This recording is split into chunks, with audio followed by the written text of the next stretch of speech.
দেখব, ঠিক আছে।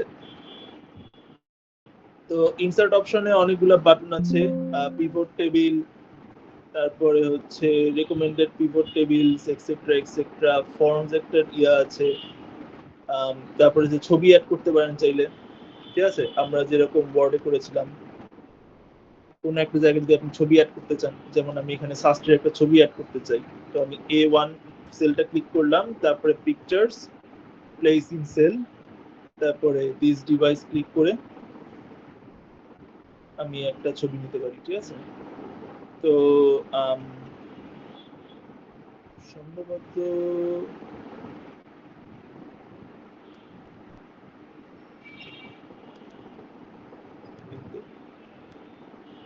লোগো অ্যাড করলাম, লোগো অ্যাড হয়ে যাবে। যদি এটা বড় করি তাহলে ছবিটাও ইয়া হয়ে যাবে, ঠিক আছে। এটা হচ্ছে যদি আমি পিকচার্স প্লেস ইন সেল দিই, তাহলে হচ্ছে ওই যে একটা সেল আছে সেই সেলের ভেতরে ওই ছবিটা ফিট হয়ে যাবে। আর এখানে ইয়া আসছে পিকচার নাম লেখা, ঠিক আছে। এটা মুছে দিলে আবার পিকচারটা বাদ পড়ে যাবে। তারপরে অথবা তুমি যদি প্লেস ওভার সেলস দাও, তাহলে ছবিটা সবকিছুর উপরে আসবে, কোনো একটা সেলের অংশ না। তাহলে তুমি যে কোনো জায়গায় এই ছবিটা বসাতে পারো। তারপরে শেপস, এটা আমরা অলরেডি জানি। 3D মডেলস, 3D মডেলসটা অবশ্য কেউ ইউজ করে না। স্মার্ট আর্ট, এটাও ওয়ার্ডে শিখেছি। আইকনস, এটা হচ্ছে সব বোর্ডে নাই অবশ্য, ঠিক আছে, লোগো টোগো দেওয়ার জন্য আর স্ক্রিনশট দেওয়ার জন্য। তারপরে চেক বক্স, ঠিক আছে। চেক বক্স হচ্ছে গিয়ে যদি আমি এখানে ক্লিক দিই, তাহলে টিক ক্রস দেওয়ার একটা অপশন আছে। যদি টিক দাও, তাহলে মাউসটা উপরে রাখলে লেখাটা হচ্ছে ট্রু, একটা ট্রু লেখা আসে। আর যদি টিকটা বাদ দাও, তাহলে একটা ফলস লেখা আসে, ঠিক আছে।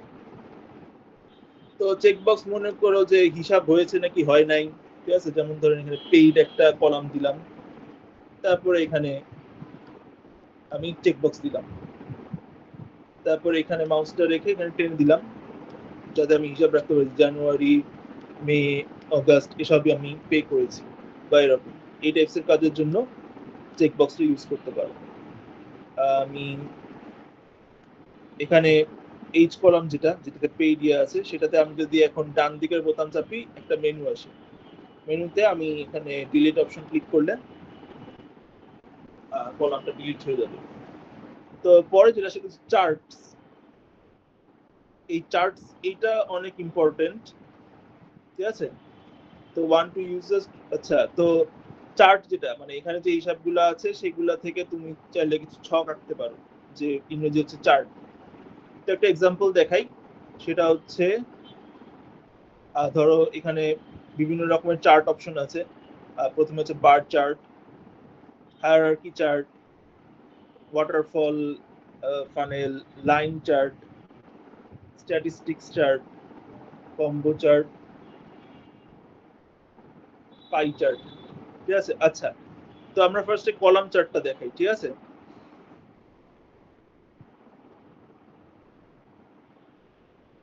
তো কলাম চার্টটা ক্লিক করলাম, কলাম চার্ট ক্লিক করার সাথে সাথেই আমার একটা বক্স চলে আসলো, ঠিক আছে। এরপরে আমি সিলেক্ট ডেটা অপশনটা চাপ দিলাম,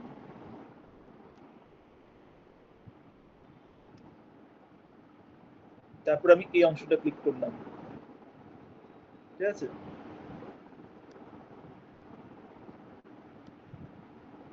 দাঁড়াও, এটা এইভাবে না করে এইভাবে করলে বেটার, ওকে। আচ্ছা, আমি এখানে যে চার্টটা তৈরি করতে যাচ্ছি সেটা হচ্ছে জানুয়ারি মাসে এত, অগাস্ট মাসে এত, মে মাসে এত, এরকম, ঠিক আছে।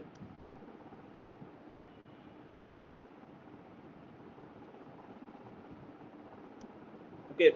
তো আমি যেটা করব সেটা হচ্ছে এই মাসগুলা আমি সিলেক্ট করব টেনে, তারপরে কন্ট্রোল চাপ দেওয়া অবস্থায় আমি এইগুলাও সিলেক্ট করব। বুঝতে পারছেন আমি কি করছি? আমি প্রথমে জানুয়ারির উপর মাউসটা রাখলাম, তারপরে বাম দিকের বোতাম চেপে ধরে শেষ পর্যন্ত গেলাম। এরপরে আমি কন্ট্রোল বোতাম চাপ দিয়ে ধরে রাখলাম, কন্ট্রোল বোতাম চাপ দিয়ে ধরে রেখে আমি এখন এইখান থেকে ক্লিক করে এই পর্যন্ত আসলাম। এরপরে আমি এখানে 2D কলাম চার্টটা চাপলাম, ঠিক আছে? চাপ দেওয়ার সাথে সাথেই আমার একটা চার্ট চলে আসলো। এখানে হিসাব দেওয়া আছে যে কোন মাসে কত টাকা, যেমন জানুয়ারি মাসে 38, অগাস্ট মাসে 41, এই মাসে 42, ইত্যাদি ইত্যাদি, ঠিক আছে?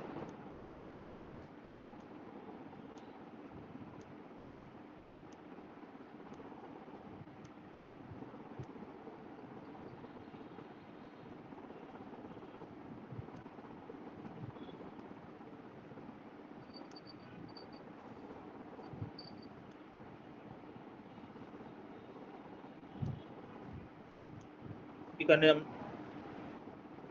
তোমার আচ্ছা, হ্যাঁ কি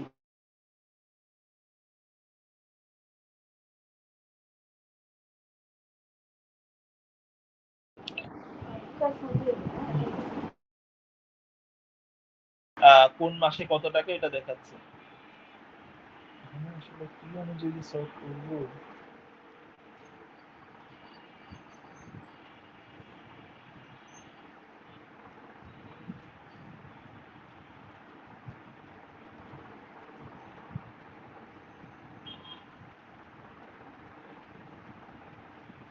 আচ্ছা হ্যাঁ, তো এখানে আমি আবার ওই যে জানুয়ারি ফেব্রুয়ারি মার্চ এপ্রিল ওই শর্টটা আনতে যাচ্ছি, কিন্তু ওই শর্টটা তো আনা কঠিন, ঠিক আছে?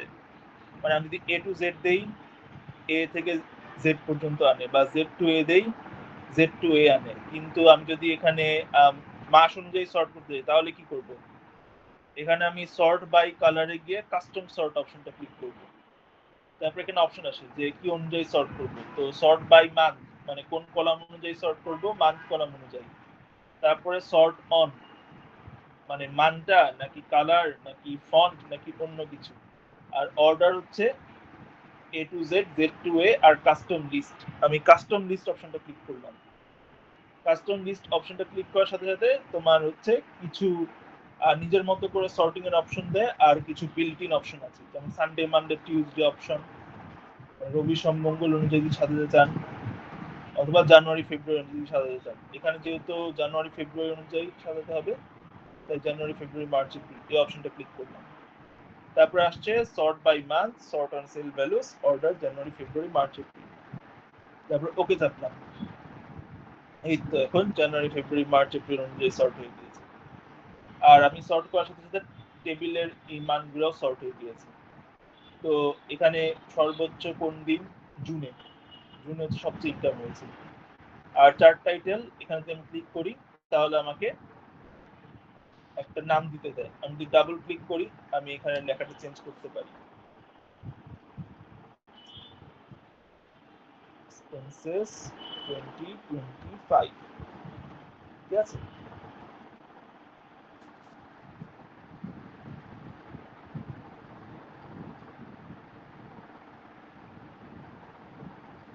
ওকে, তো এখন যদি আমি চার্টে ক্লিক করি তাহলে নতুন দুইটা বাটন আসে, একটা হচ্ছে চার্ট ডিজাইন, একটা হচ্ছে চার্ট ফরম্যাট, ঠিক আছে?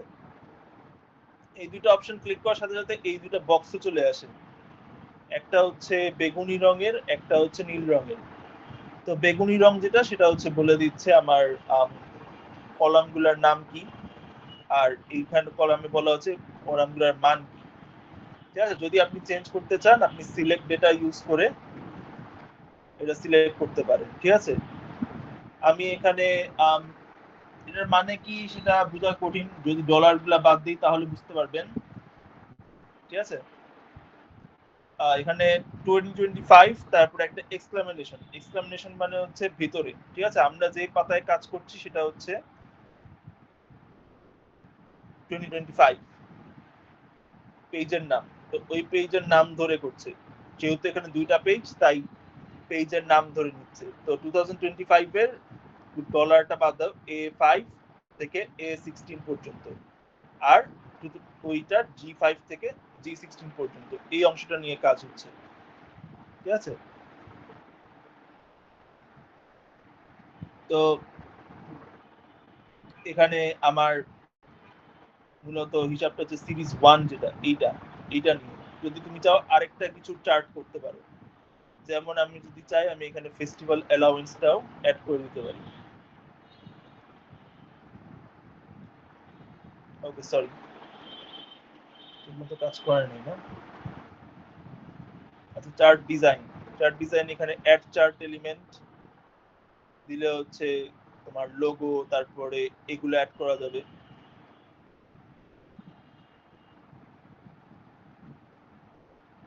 যেমন তুমি যদি চাও তুমি লাইন বেশি করে দিতে পারো, সাধারণত এরকম লাইন, তুমি চাইলে বক্স করে দিতে পারো, চাইলে এরকম করে দিতে পারো।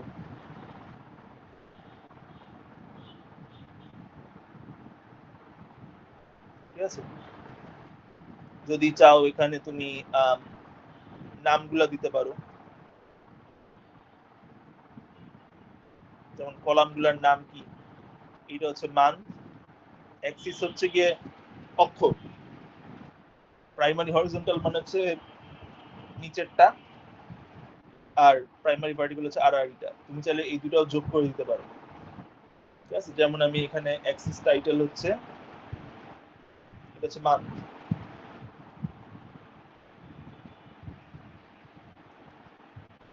আর এইটা হচ্ছে টোটাল ফি, টোটাল ইনকাম। ঠিক আছে,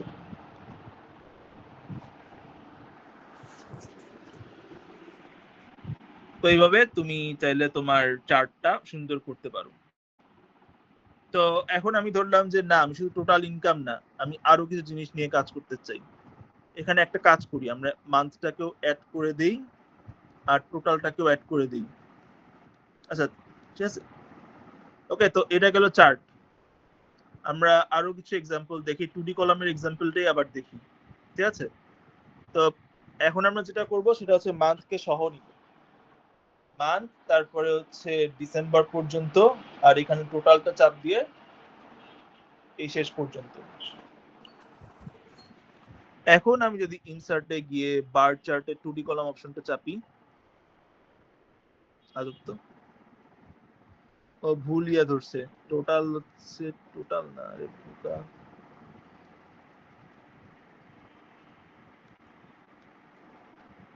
আচ্ছা, ও বুঝতে পারে নাই।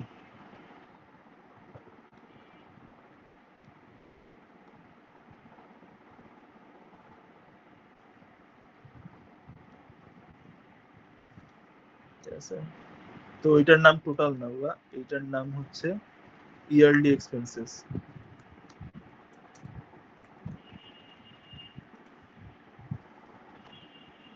আর এইখানের এইগুলা ঠিক আছে, জানুয়ারি ফেব্রুয়ারি।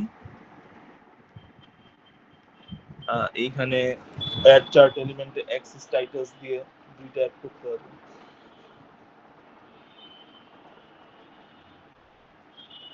একবার হচ্ছে মান্থ, একবার হচ্ছে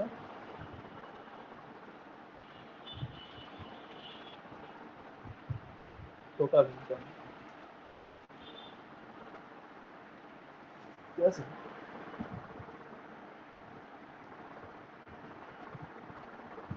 আর এখানে সিলেক্ট ডেটা চাপলে আপনি কোন ডেটাটা নিতে যাচ্ছেন ওইটা আসবে। ঠিক আছে,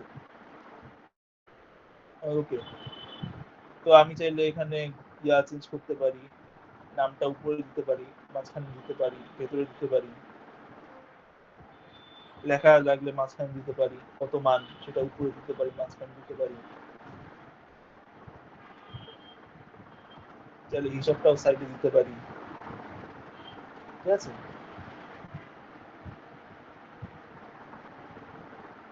চাইলে টাকা কি বাড়ছে নাকি কমছে এটার একটা আন্দাজ নিতে পারি। ঠিক আছে, তাহলে ভবিষ্যতে হিসাব করা যায় যে হ্যাঁ আমার বেতন কি ভবিষ্যতে বাড়বে নাকি বাড়বে না। আচ্ছা, তো এটা গেল বার চার্ট।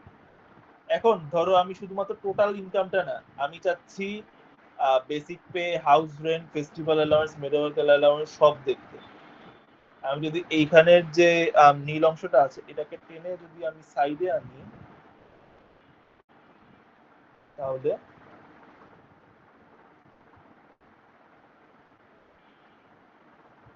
এখন কিন্তু পাল্টে গেল চিত্রটা। ঠিক আছে, এখন আর আগের মতো জানুয়ারি ফেব্রুয়ারি প্রত্যেকটার পাশে একটা করে ইয়া নাই, বার নাই, এখন আছে 5টা করে। তো 5টা বার হচ্ছে 5টা হিসাবের জন্য, একটা হচ্ছে বেসিক পে, একটা হচ্ছে হাউস রেন্ট, একটা হচ্ছে festival allowance, medical allowance, exam ফি। টোটালটা বাদ দিই, কারণ টোটালটা আমার হিসাব অলরেডি আগে হয়ে গিয়েছে, ঠিক আছে। তো এখানে আমাকে দেখাবে প্রত্যেক মাসের আমার কত টাকা হচ্ছে প্রত্যেক মাসে আসছে। বেসিক পেতে হচ্ছে এখানে 25,000, হাউস রেন্টে 12,000, ফেস্টিভ্যাল অ্যালাউন্স নাই, মেডিকেল অ্যালাউন্স হচ্ছে 1,000। তো জিনিসগুলো যদি আমি দেখতে চাই কোনটা কি, তাহলে এখানে আমি একটু দাঁড়ান,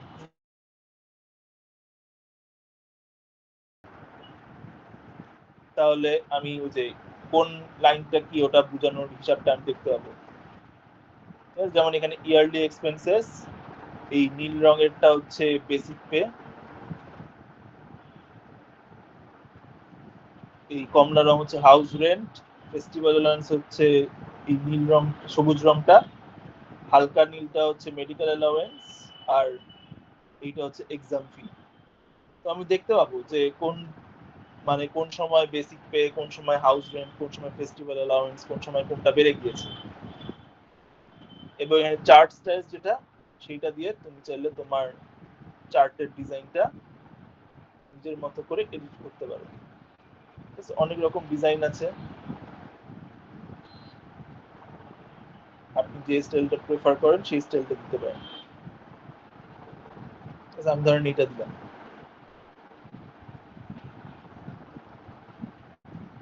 ওকে। তো এটা হচ্ছে কলাম চার্ট। তোমার যদি হিসাবগুলা যেগুলা আছে সেগুলা তুমি কয়েকটা বার দিয়ে হচ্ছে দেখাচ্ছ, ঠিক আছে। তো চার্ট ডিজাইনের এখানে আমি যদি চাই এখানে চেঞ্জ চার্ট টাইপ দিতে পারি, তাহলে আমি কোন টাইপের চার্ট ইউজ করব সেটা দেখতে পাবো। যেমন এইখানে চার্ট হচ্ছে পাশাপাশি দেখাচ্ছে যে এটাতে 25, এটাতে 12, এটাতে এইটা, এটাতে এইটা। আমি যদি এখানে স্ট্যাকড কলাম অপশনটা চাপি, তারপর এই অপশনটা ক্লিক করি, তারপর ওকে চাপি, তাহলে কি হচ্ছে দেখেন, এখানে প্রত্যেকটা একটার উপর একটা করে বসাচ্ছে। যেমন বেসিক পে নিচে, তারপরে হাউস রেন্ট, তারপরে ফেস্টিভ্যাল অ্যালাউন্স, তারপরে মেডিকেল ফি, তারপরে হচ্ছে এক্সাম ফি, ঠিক আছে। এর ফলে যেটা হয়, এই টাইপের চার্টে আপনি এই কালারটা দিই, হ্যাঁ, উপর থেকে নিচে দেখতে পাবেন, মানে টোটাল হাইটটা দেখে বুঝতে পারবেন যে টোটাল ইনকামটা কত ছিল। আর এই যে কালার গুলা, সেগুলো দেখে বুঝতে পারবেন যে কোন অংশ কত ছিল কোন মাসে। তারপরে কলাম চার্টের আরো টাইপস আছে। 100% স্ট্যাকড কলাম, এটা আসলে তোমার পার্সেন্টেজের হিসাব করার জন্য। তারপরে আপনি চাইলে 3D করে দেখাতে পারেন, ঠিক আছে।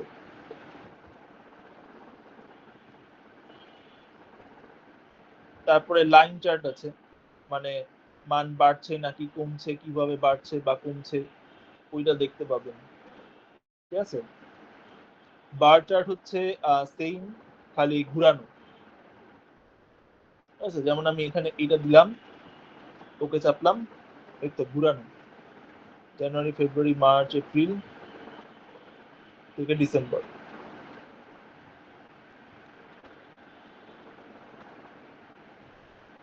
তারপরে আরো অনেকগুলো অপশন আছে, সবগুলো আমরা দেখবো না, আমরা আরেকটা দেখি, সেটা হচ্ছে পাই চার্ট।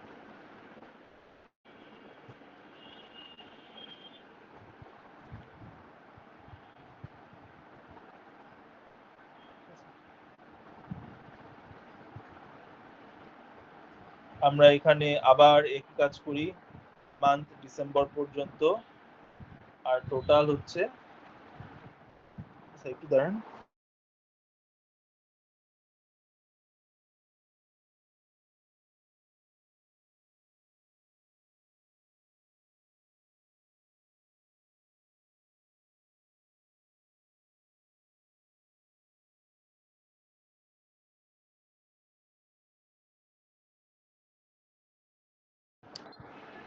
আচ্ছা একটু দাঁড়ান। আচ্ছা আমি স্ক্রিন দেখতে পাচ্ছি। আচ্ছা, তো আমি আবার জানুয়ারি থেকে ডিসেম্বরটা সিলেক্ট করলাম, আচ্ছা আমি চাইলে কিন্তু শিফট চেপে ধরে জানুয়ারিতে একবার ক্লিক করে তারপর শিফট চেপে ধরে ডিসেম্বর ক্লিক করলে জানুয়ারি থেকে ডিসেম্বর পুরোটা সিলেক্ট হয়। তারপরে আমি এখানে কন্ট্রোল চেপে এই জি5টা সিলেক্ট করলাম, তারপরে শিফট চেপে একদম লাস্ট অপশন সিলেক্ট করলাম। এভাবেও তুমি চাইলে একাধিক কলামের একাধিক অংশ সিলেক্ট করতে পারেন। স্যার স্ক্রিন দেখা এরপরে যাচ্ছে না। ও হ্যাঁ দেখা স্ক্রিন দেখা যাচ্ছে না স্যার দেখা যাচ্ছে স্যার। ওকে হ্যাঁ, তো এখন আমি যেটা স্যার করব সেটা দেখা হচ্ছে যাচ্ছে না রেকমেন্ডেড। এখন স্ক্রিন। দেখা যাচ্ছে না? না স্যার। আচ্ছা একটু ওয়েট করি, মনে হয় নেটের স্যার সমস্যা। এখন দেখা যাচ্ছে। স্যার আচ্ছা ঠিক আমার আছে, তাহলে দেখা নেটের যাচ্ছে সমস্যা স্যার। ছিল। ওকে ওকে, তার মানে নেটের সমস্যা ছিল। ওকে আচ্ছা আমি তাহলে আবার দেখাই। এখানে জানুয়ারি প্রথমে চাপবো A5 যে সেলটা, তারপরে শিফট বোতামটা চাপ দিয়ে ধরে আমি A16 সেলটা সিলেক্ট করলাম, তাহলে জানুয়ারি থেকে ডিসেম্বর এই অংশটা সিলেক্ট হয়ে গেল। এরপর আমি কন্ট্রোল বাটনটা চাপ দিয়ে ধরে G5 এই সেলটা সিলেক্ট করলাম, তাহলে হচ্ছে ওইটা কিন্তু থাকছে A5 থেকে A16 আর G5। এখন আমি শিফট বাটনটা চাপ দিয়ে ধরে রেখে আমি G16টা সিলেক্ট করলাম। এইভাবে আমি চাইলে A5 থেকে A16 আর G5 থেকে G16 এই দুইটা কলাম নিয়ে কাজ করতে পারি। আচ্ছা এখন আমি যেটা করব জি জি জি আচ্ছা আবার দেখাচ্ছি। প্রথমে জানুয়ারিটা চাপলাম, শিফট বোতামটা চেপে রাখলাম কিবোর্ডে, তারপরে এই A16 সেলটা চাপলাম, তাহলে পুরা জানুয়ারি থেকে ডিসেম্বর এই অপশনটা সিলেক্ট হয়ে যায়। করতে পেরেছেন?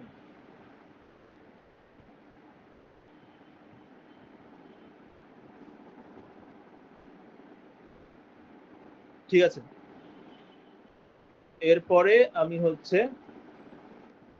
এইখানে G5 যেটা এইটা চাপবো, কিন্তু চাপার আগে কন্ট্রোল বোতামটা চাপ দিয়ে ধরে রাখবো। কন্ট্রোল বোতামটা চাপ দিয়ে ধরে রেখে G5টা চাপবো।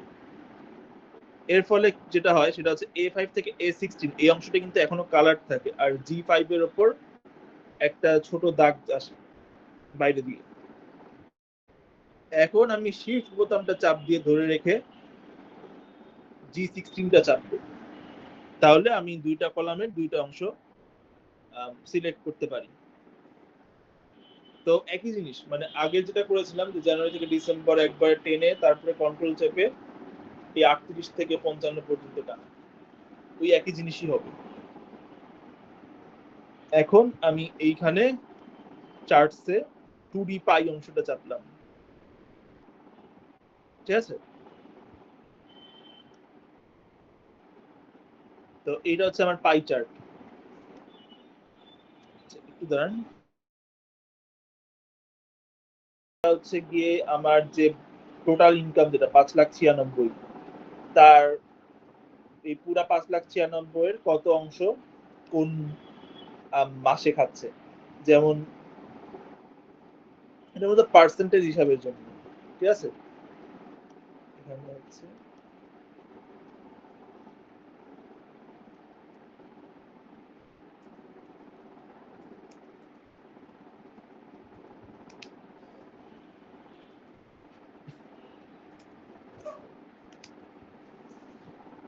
percentage of income by month।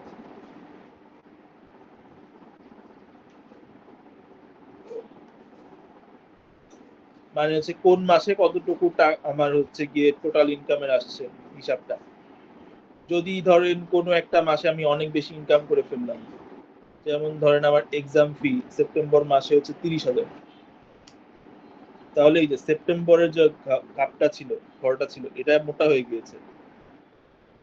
তো পাই চার্টটা মেইনলি ইউজ করা হয় তোমার কতটুকু হিসাব, কতটুকু ইয়ার কি বলে মানে টোটালের মধ্যে কতটুকু কোন অপশনের মধ্যে আছে। যেমন আমার যে 6,16,000 আছে তার এই অংশ হচ্ছে জানুয়ারি মাসে, এই অংশ ফেব্রুয়ারি মাসের, এই অংশ মার্চ মাসের, এই অংশ এপ্রিল মাসের, এই অংশ মে মাসের, এই অংশ জুন মাসের, এই অংশ জুলাই মাসের, এই অংশ আগস্ট মাসের, এই অংশ সেপ্টেম্বর মাসে, এই অংশ অক্টোবর মাসে, এই অংশ নভেম্বর মাসে, এই অংশ ডিসেম্বর মাসে। তো এরকম করে হিসাবটা হয় আর কি।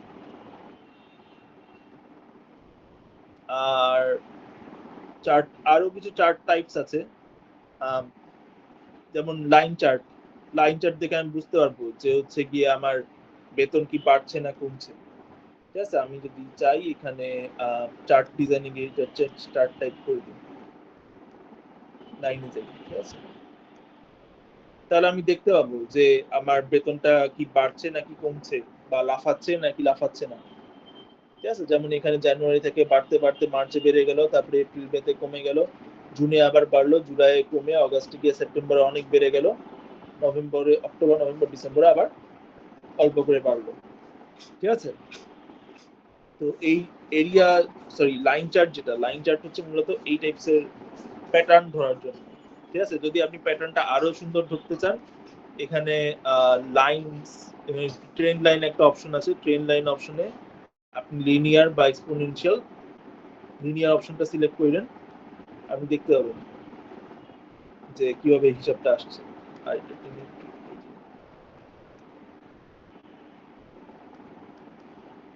সিরিজ 1 না,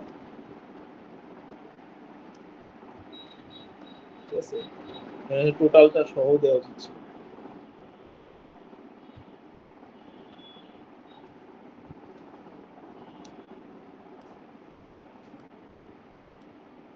ফিল্টার না, এটা না, ঠিক আছে, এখানে এই বোতামগুলো চেপে আপনি চাইলে ইয়াগুলো অ্যাড করতে পারেন, লেখা বা টেবিল বা লাইনটা বাদ দিতে পারেন বা নাও বাদ দিতে পারেন। ঠিক আছে, সিলেক্ট ডেটাটা দিই, এখানে এডিট দিই, সিরিজের নাম হচ্ছে এইটা। ঠিক আছে, এখানে আমি যদি সিলেক্ট ডেটাতে যাই তাহলে একটা বক্স আসে, এই বক্সে আমার লেজেন্ড এন্ট্রি সিরিজ মানে হচ্ছে আমার যে মানগুলা সেটা কোথা থেকে আসবে, আর এইটা হচ্ছে আমার কি কি কলাম আছে ওইটার হিসাব। ঠিক আছে, তো আমি যদি এখানে কলামগুলার নাম কি, জানুয়ারি, ফেব্রুয়ারি, মার্চ, এপ্রিল, এইটা এডিট করতে চাই, আমি এখানে এডিট অপশন ক্লিক করব, তারপরে এখানে কোন জায়গা থেকে আমার মানগুলো আসবে সেটা আমি এখান থেকে চাপ নিতে পারবো। আর এখানে লেজেন্ড এন্ট্রি সিরিজ যেটা, এখানে আমি যদি এডিট চাপি তাহলে আমি এখানে নাম আর ইয়াটা দিতে পারি, কোন জায়গা থেকে আসবে, মানগুলো আসছে এই অংশ থেকে, নামটা আসবে এইখান থেকে, যেটার মান হচ্ছে টোটাল। ওকে চাপলাম, তারপরে ওকে চাপলাম, এই তো কলামটার নাম এখন টোটাল হয়ে গিয়েছে। আমি ট্রেন লাইনটা দেখতে পাবো যে হচ্ছে আমার বেতন কি বাড়ছে না কমছে। এখানে যেভাবে দেখানো হচ্ছে তা দেখে মনে হচ্ছে যে হ্যাঁ, মানে আস্তে আস্তে বাড়ার দিকেই যাচ্ছে, কারণ আগে ছিল 50,000-এর চেয়ে কম, এখন হচ্ছে 50,000 থেকে বেশি। তো এইটা হলো চার্ট, তুমি চাইলে ভাবে চার্ট অ্যাড করতে পারো, চার্টের টাইপ চেঞ্জ করতে পারো, চার্টের ডেটা চেঞ্জ করতে পারো, এক্সেট্রা এক্সেট্রা। ওকে, তো এই গেল মোটামুটি চার্টের হিসাব। ম্যাপস হচ্ছে অনলাইন থেকে ম্যাপ অ্যাড করতে পারেন। ঠিক আছে,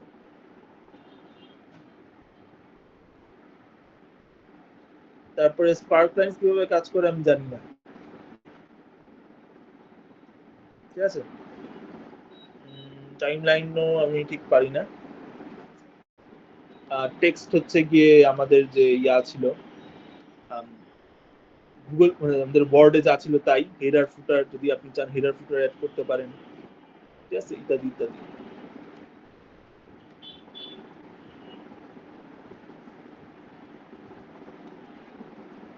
ওগুলাই। ঠিক আছে, তো এগুলো নিয়ে ডিসকাস করব। আচ্ছা, আমি একটা কাজ করি, চারটা বরং নিচে নামাই দিই।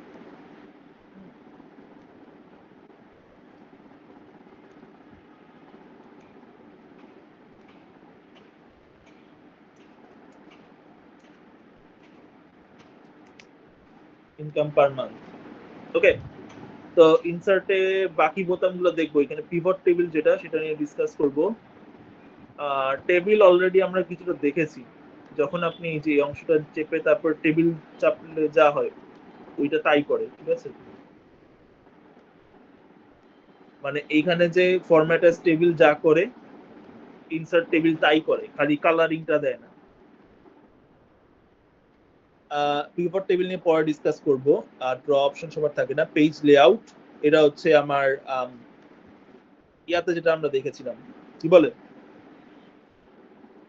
ওয়ার্ডে যা দেখেছিলাম অনেকটা ওই রকমই, ঠিক আছে। আমি চাইলে কিন্তু এই যে আমার যে হিসাব নিকাশ, এটা চাইলে আমি কিন্তু স্ক্রিনে প্রিন্ট করতে পারি।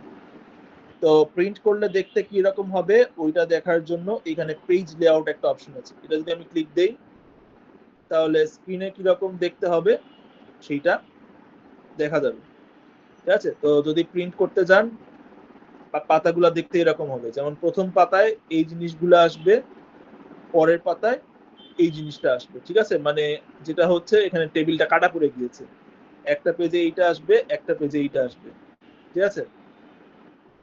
আর আমি যদি এখানে ইনসার্ট টেক্সট হেডার ফুটার ক্লিক করি তাহলে যে হেডার ফুটার অপশনগুলো চলে আসে। আমি চাইলে এখানে ইয়া করতে পারি, SUST Shahjalal university of science and technology এসব লিখতে পারি। তারপরে আমি যদি চাই এই ফুটারের অংশে আমি ক্লিক করে এখানে হেডার এন্ড ফুটারে গিয়ে পেজ নাম্বার অ্যাড করতে পারি, তারপরে নাম্বার অফ পেজেস অ্যাড করতে পারি। এরকম লিখলে হচ্ছে পেজ নাম্বার অফ এত পেজ নাম্বার এরকম আসবে। এবং এখানে সবারই হেডার ফুটার হিসাব সেম, ঠিক আছে। দেখেন এখন 1 আউট অফ 2 2 আউট অফ 2 হয়ে গিয়েছে।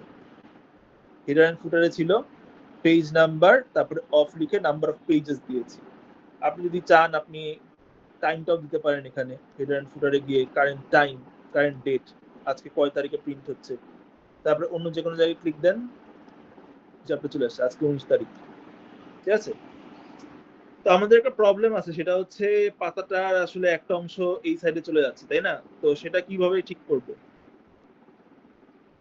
মানে একটা হচ্ছে মার্জিন চেঞ্জ করতে পারি, মার্জিন ন্যারো দিলে হয়তো লেখাটা ফিট হবে, ফিট হয়ে গেল। তারপরে ওরিয়েন্টেশন, চাইলে আমি এইভাবে করে বাঁকা করে প্রিন্ট করতে পারি।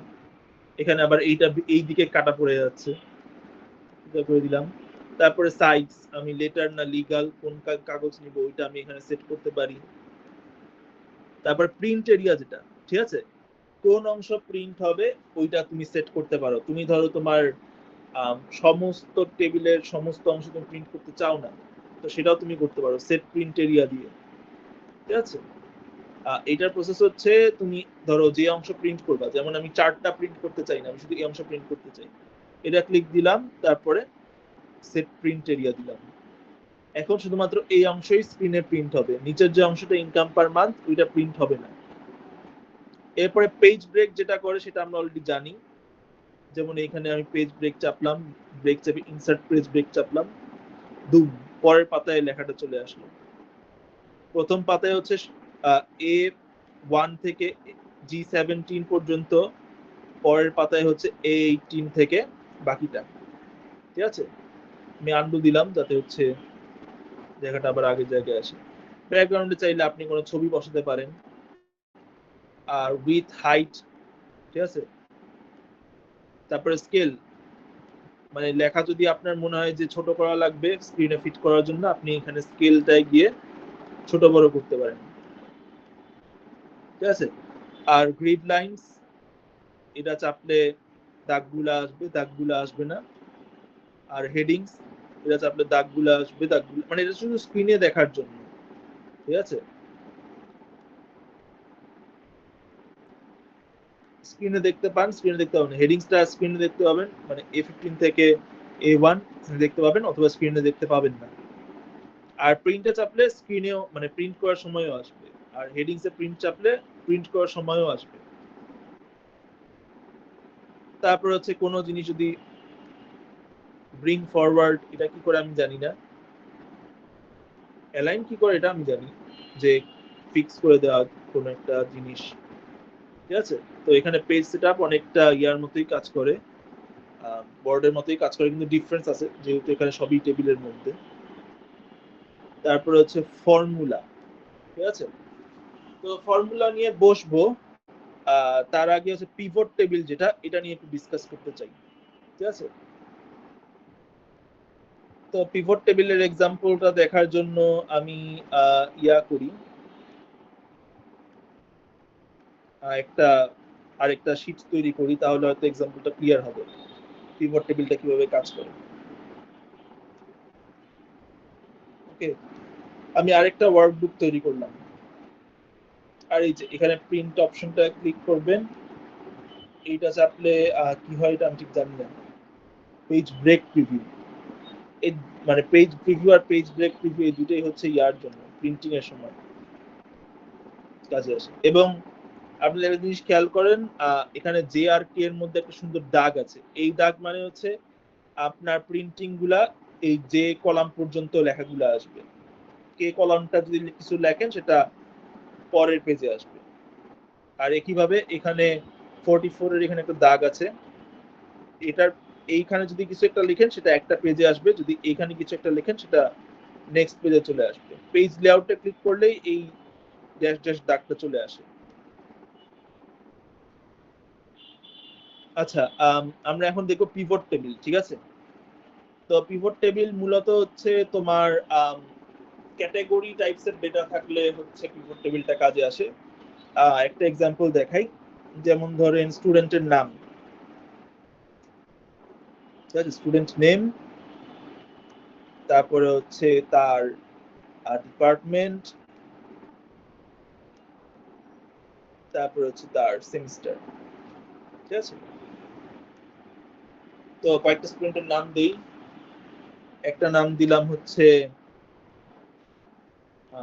বাতেন, তার ডিপার্টমেন্ট হলো সিএসই, তার সেমিস্টার হলো ধরো থার্ড ইয়ার সেকেন্ড সেমিস্টার, ঠিক আছে? ঠিক একইভাবে আরেকজন হলো ফরহাদ, সে হচ্ছে সিএসই, সেও থার্ড ইয়ার। আচ্ছা একটু দাঁড়ান, আচ্ছা একটা কল আসছে। তো Farhad CSC third year second semester, তারপর আরেকজন স্টুডেন্ট দিলাম করিম, সে হচ্ছে ধরলাম অ্যানথ্রোপোলজি, সে হচ্ছে থার্ড ইয়ার ফার্স্ট সেমিস্টার। তারপরে আমি ধরলাম এখানে আরেকটা ডিপার্টমেন্ট, আরেকজন স্টুডেন্ট ধরলাম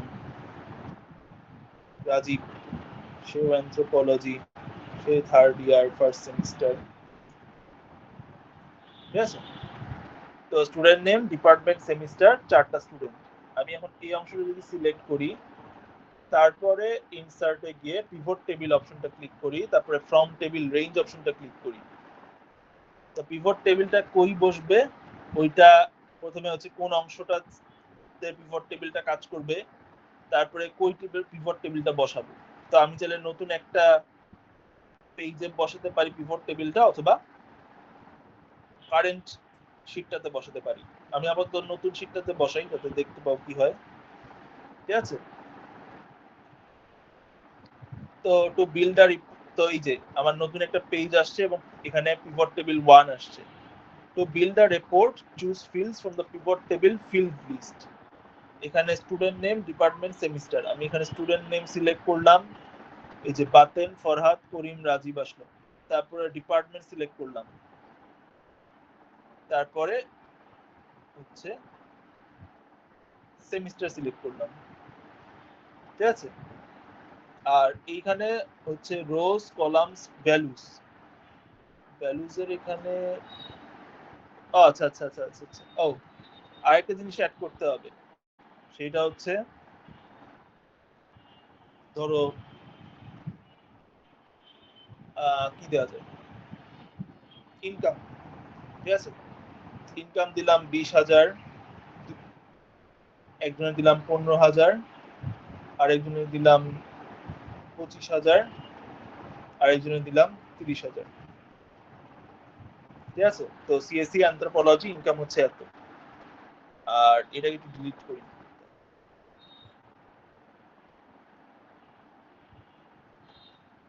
এরপরে আমি এই অংশটাকে আবার ইনসার্টে গিয়ে পিভট টেবিল চাপলাম, ফ্রম টেবিল রেঞ্জ, তারপরে নিউ ওয়ার্কবুক চাপলাম, ঠিক আছে? এখানে আমি স্টুডেন্ট নেম, সেমিস্টার, ইনকাম চাপলাম, স্টুডেন্ট আর ডিপার্টমেন্ট, ওকে? প্রথমে স্টুডেন্ট নেম আর ইনকাম চাপলাম, তাহলে কি আসছে? আমার এখানে আসছে বাতেন 20,000, ফরহাদ 15,000, করিম 25,000, রাজীব 30,000। এখন আমি চাপলাম ডিপার্টমেন্ট, ঠিক আছে, আর এখানে স্টুডেন্ট নেমটা বাদ দিলাম।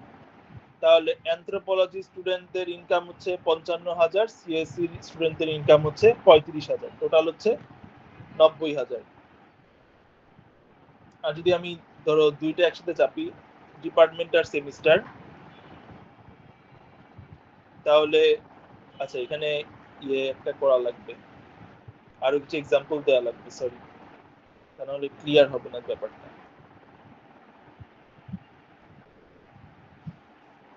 ওকে, এটাকে থার্ড ইয়ার সেকেন্ড সেমিস্টার না দিই, থার্ড ইয়ার ফার্স্ট সেমিস্টার দিই। এখানে এটা থার্ড ইয়ার সেকেন্ড সেমিস্টার দিই, তারপরে হচ্ছে আরেকজনকে দিই,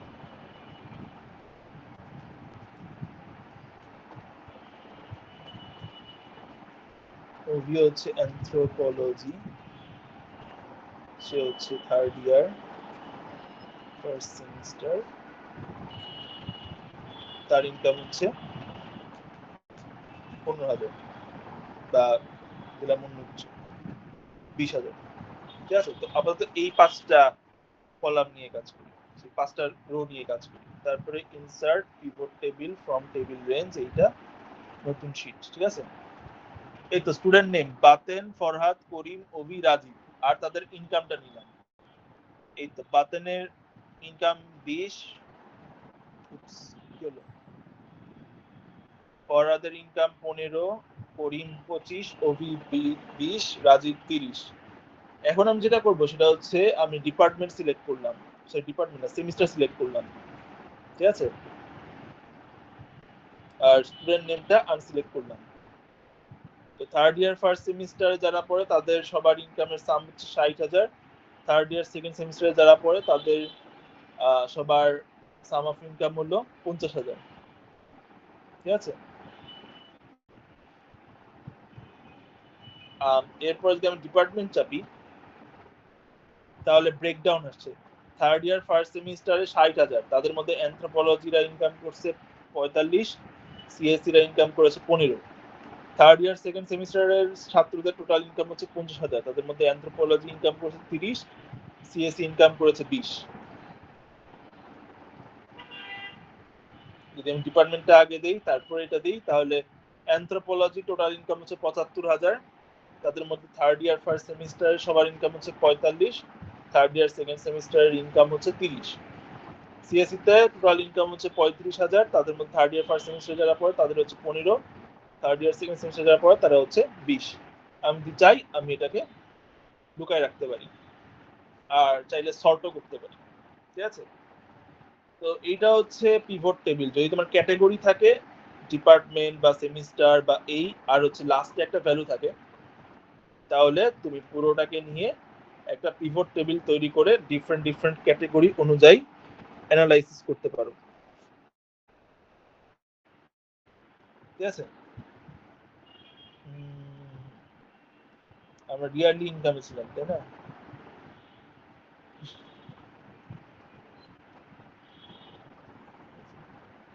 এরপর হচ্ছে ফর্মুলাস।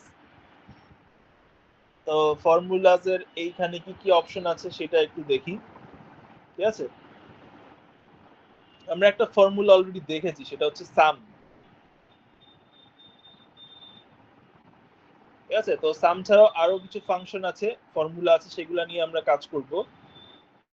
সেটা নিয়ে কাজ করার জন্য নতুন একটা এক্সেল শীট তৈরি করি আমরা, ঠিক আছে। এইটার নাম দিব ফর্মুলাস। ওকে, তো ফর্মুলা কিভাবে হিসাব করে সেটা আমরা দেখবো একটু। তার আগে একটা টেবিল লাগবে আমাদের, ওকে।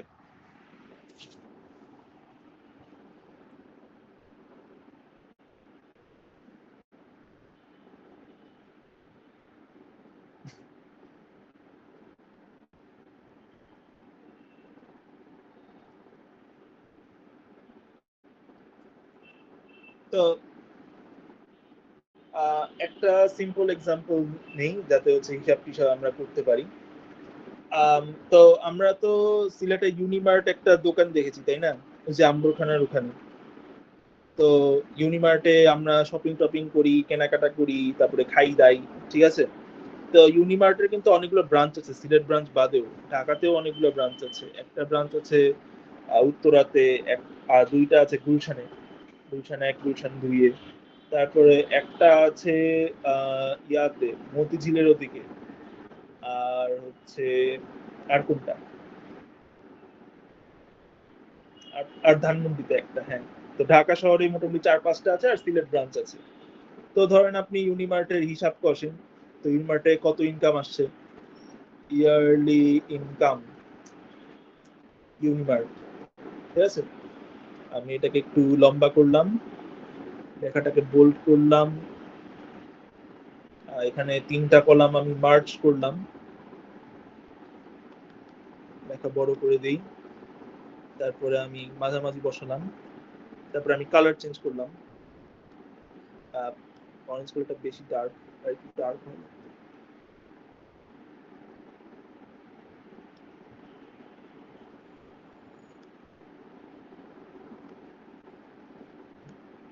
ঠিক আছে, ওকে। তো আমি হিসাব করব, ব্রাঞ্চ নেম, তো সিলেট গুলশান 1,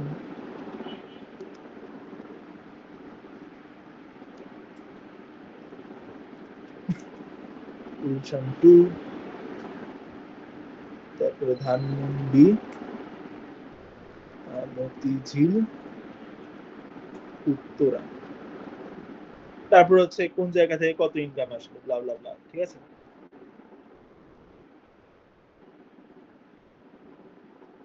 তো একটা হচ্ছে ধরো লোকাল গ্রোসারি থেকে কত ইনকাম আসছে, ঠিক আছে, ইনকাম।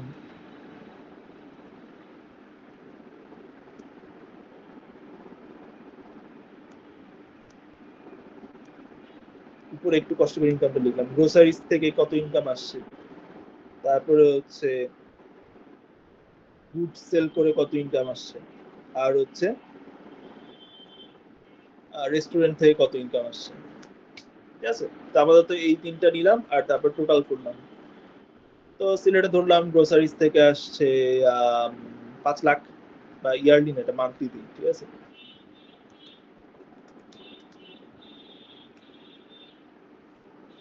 তো গ্রোসারিজ থেকে তার কামাই হলো 3 লাখ। সিলেট আবার অনেকে গ্রোসারিজ কিনে, কারণ মিনিমার্টে অনেক সময় দাম কম পড়ে, 5 লাখ দিলাম। তারপরে গুলশানে অনেক গুলশান ভাবি আছে, তারা মোটামুটি কেনাকাটা করবে 4 লাখ, দিলাম 4,50,000। ধানমন্ডিতে অত কেনাকাটা করবে না, কারণ ওখানে এমনিতেই সবজি টবজি পাওয়া যায়। মতিঝিলে আরো কম, 50, আর উত্তরাতে ধরলাম ধানমন্ডির মতো। আর গুডস, অনেক জিনিসপত্র পাওয়া যায়, সিলেটে ধরলাম আমরা 7 লাখের মতো ইনকাম হয়েছে। গুলশানে সব উল্টাপাল্টা জিনিস অনেক বেশি কিনে, ওরা 12 লক্ষ। তারপরে গুলশান 2-এও এরকমই, ধরলাম 15 লক্ষ। আচ্ছা, কমাগুলা যদি দেখতে চাই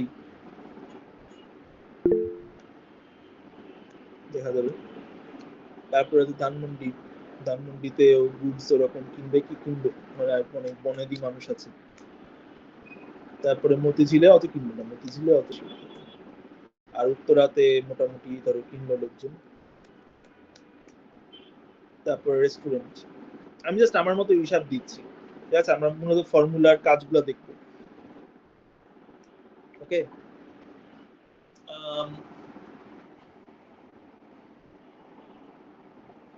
তারপরে ধরলাম রেস্টুরেন্টে, সিলেটে অনেকেই ইয়াতে খায়, রেস্টুরেন্টে খায়, এটা আমি জানি। তো এখানে মোটামুটি অনেক ইনকাম ধরলাম, 8 লাখ ধরলাম। গুলশানেও অনেকে খায়, তো ওরা তো আর বেশি খায়, সো ওরা হচ্ছে মোটামুটি 10 লাখ। গুলশান 2-এও ওরকমই, ওরা 9 লাখ ধরলাম। তারপরে ধানমন্ডিতেও খায়, ধানমন্ডিতে আরো খায়, 11 লাখ। মতিঝিলে কম খায়, ধরে নিলাম ওরা হচ্ছে 7 লাখ। আর উত্তরাতে অনেক রেস্টুরেন্ট আছে, তো এমনিতেও তো খাবে না, ঠিক আছে। তো ধরলাম ইউনিমার্টে যতগুলা ব্রাঞ্চ আছে তাদের এরকম হিসাব আসছে। আমরা একটা ফর্মুলা দেখেছিলাম, সেটা হচ্ছে সাম, ঠিক আছে। তো সাম কিভাবে করে সেটা একটু আবার দেখি। ফর্মুলা লেখার জন্য আমরা ইকুয়ালস চাপতে পারি, ঠিক আছে।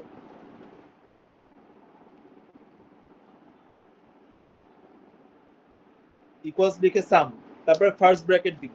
যদি এইটুকুন লেখেন তাহলে আপনি যেই জায়গায় ক্লিক করবেন সেই জায়গার কালার চেঞ্জ হয়ে যাবে।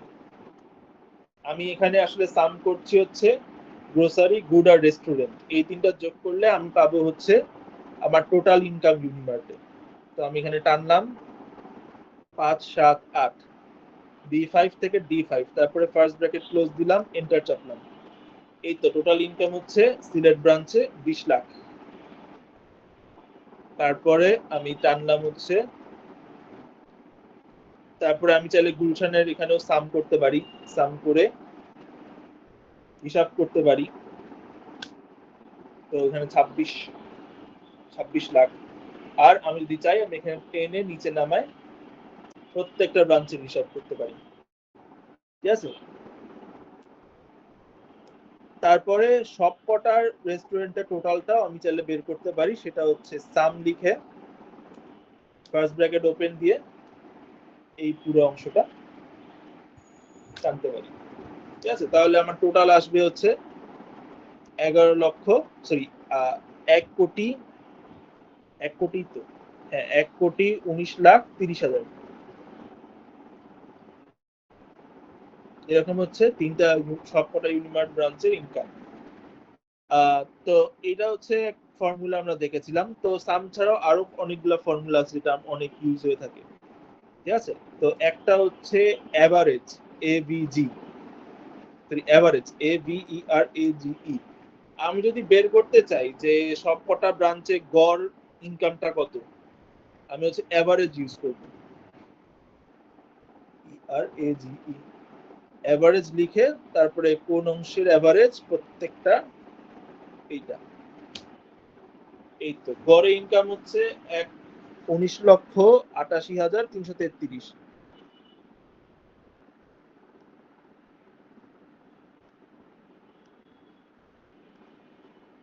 এখানে আসলে ইয়াটা কমাগুলা দেয় হচ্ছে আমেরিকান স্টাইলে, তাই লাখের পরে কমাটা নাই।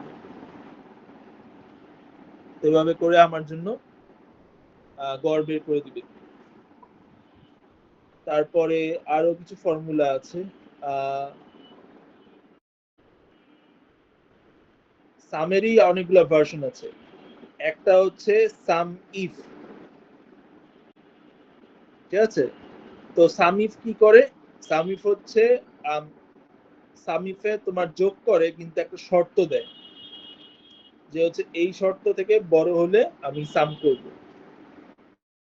ঠিক আছে। অথবা আরেকটা যেটা দেয় সেটা হচ্ছে কাউন্ট, কয়টা মান আছে, counts the number of cells in a range that has numbers. এটা মূলত আসবে, হ্যাঁ দাঁড়াও একটু,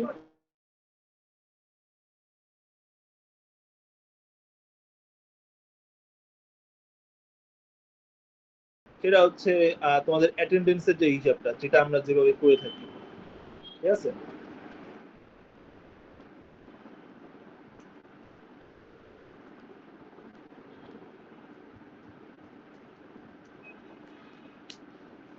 ওকে,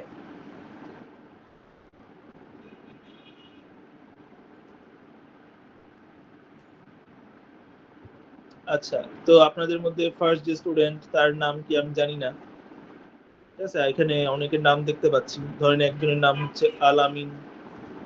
আচ্ছা একটু দাঁড়ান, কয়েকজন, যেমন এহসান বা জান্নাতুল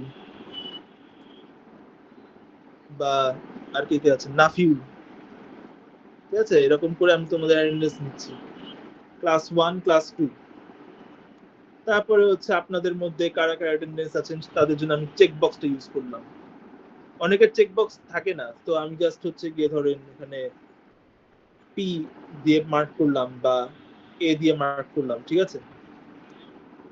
তো চেক বক্সটা ইউজ করলাম, তারপর টানলাম, ক্লাস 2 এর জন্য টানলাম, ঠিক আছে? তো ধরলাম জান্নাতুল যে সে আসলে মানে ড্রপ দিয়ে দিয়েছে, তার আসলে কোনো টিক মার্ক কিছুই নেই, ঠিক আছে? আর এখানে আলামিন আর এহসানুল প্রেজেন্ট ছিল, নাফিল প্রেজেন্ট ছিল না, ঠিক আছে? তো আমি যদি দেখতে চাই যে কয়জন প্রেজেন্ট ক্লাস 1 এ, তাহলে আমি এখানে যেটা করতে পারি সেটা হচ্ছে count A, count the number of cells that are not empty. আমি যদি এখান থেকে এই ইয়া করি, সরি এখানে number of students, sorry number of students, যদি হিসাব করতে চাই তাহলে আমি কাউন্ট এ এটা ইউজ করতে পারি। কাউন্ট এ যেটা করে সেটা হচ্ছে count the number of cells in a range that are not empty. Sorry এখানে হিসাবটা ভুল হয়েছে, C O U N T A, তারপরে এই অংশ আমি সিলেক্ট করলাম। আচ্ছা 2 আসছে, বাহ। আচ্ছা মানে ও টিক মার্কটাকে ধরে নেয় যে কোনটি না, নাকি আমি বুঝলাম না। কাজ করি, চেক বক্সটা ডিলিট দিই।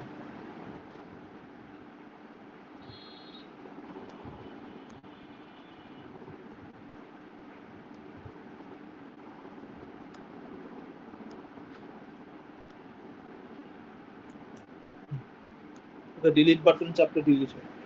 তো এখানে প্রেজেন্ট, ক্লাস 2 তে সে প্রেজেন্ট, এহসান প্রেজেন্ট, এটাতে প্রেজেন্ট, নাফিউল প্রেজেন্ট, আর এটাতে ধরলাম অ্যাবসেন্ট, ঠিক আছে?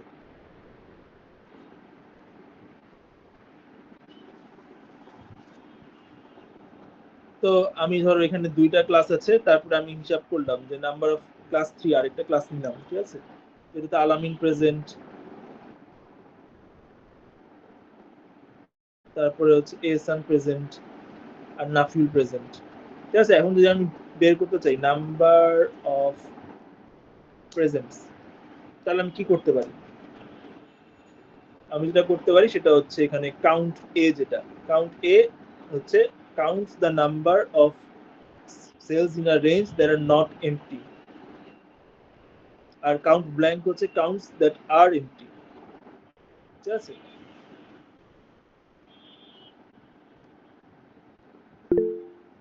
তো এরকম করে আমি যদি একটা রেঞ্জ নেই B4 থেকে D4, কয়টা প্রেজেন্ট ওইটার হিসাব দিবে। আমি যদি একটা মুছে দেই, এখানে নাম্বার অফ প্রেজেন্টস 2 হয়ে গেল, ঠিক আছে? কতগুলা মান ভরা সেটা হচ্ছে কাউন্ট এ দেখে করবে, আর কাউন্ট যেটা কাউন্ট হচ্ছে কয়টা হচ্ছে নাম্বার এইটা দেখবে, ঠিক আছে?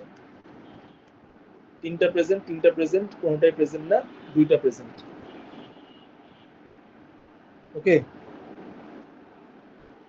আমরা যদি আমাদের ইয়ারলি এক্সপেন্সেসে যাই, তাহলে আমরা যদি এইখানে হিসাব করি কাউন্ট, কাউন্ট হচ্ছে count the number of cells in a range that contains numbers, মানে কয়টা জায়গায় সংখ্যা আছে। আমি যদি এই অংশটা নেই, সরি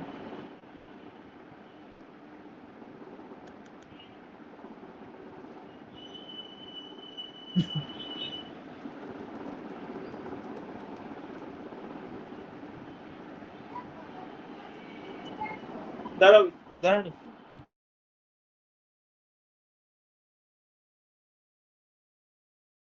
নাও তারপরে তুমি যদি ইয়ে করো, আচ্ছা এখানে এখানে কিছু একটা গ্যাপ থাকলে হচ্ছে, ঠিক আছে? ওকে দাঁড়াও, দাঁড়ান একটু।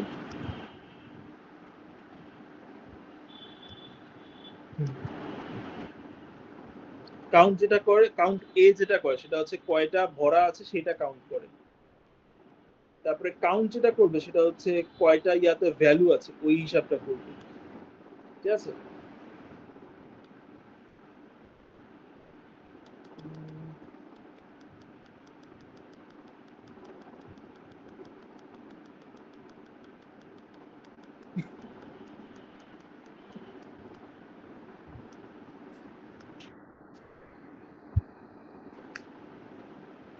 কাউন্ট হচ্ছে দ্যাট কন্টেইনস নাম্বারস, মানে কয়টা, আমি যে অংশটা আমি সিলেক্ট করছি যেমন B5 থেকে D5 তাদের মধ্যে কয়টাতে সংখ্যা আছে। আমি যেটা মুছে দেই 2টাতে আছে। আমি দেখেন ABC দেই, কিছুই হবে না, শুধু সংখ্যা থাকলে এই মানটা চেঞ্জ হবে। ঠিক আছে, তো আমরা মোটামুটি দেখলাম কাউন্ট, তারপরে দেখলাম সাম, কাউন্টের সাথে কাউন্ট এ দেখলাম, তারপরে দেখলাম এভারেজ। ঠিক আছে, ওকে। এরপরে আরেকটা আছে সাম ইফ। সাম ইফ যেটা, সেটা হচ্ছে একটা শর্ত অনুযায়ী যোগ বিয়োগ গুণ ভাগ করে। সেটা কিভাবে করে সেটা একটু দেখি।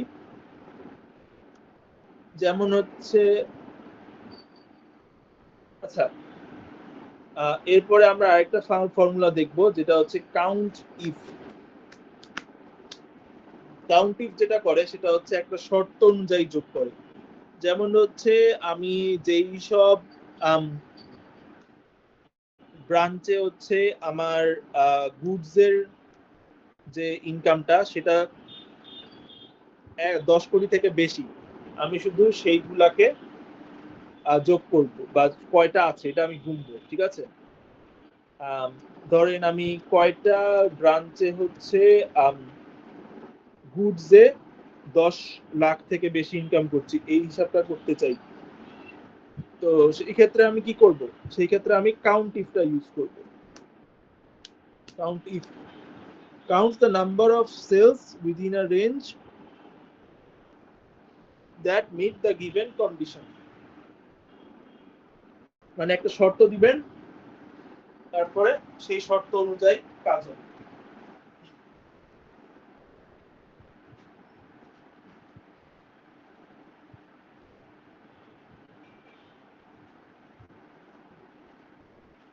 তো শর্তগুলো কিভাবে দেয় সেটা একটু দেখি। ঠিক আছে, আমি হচ্ছে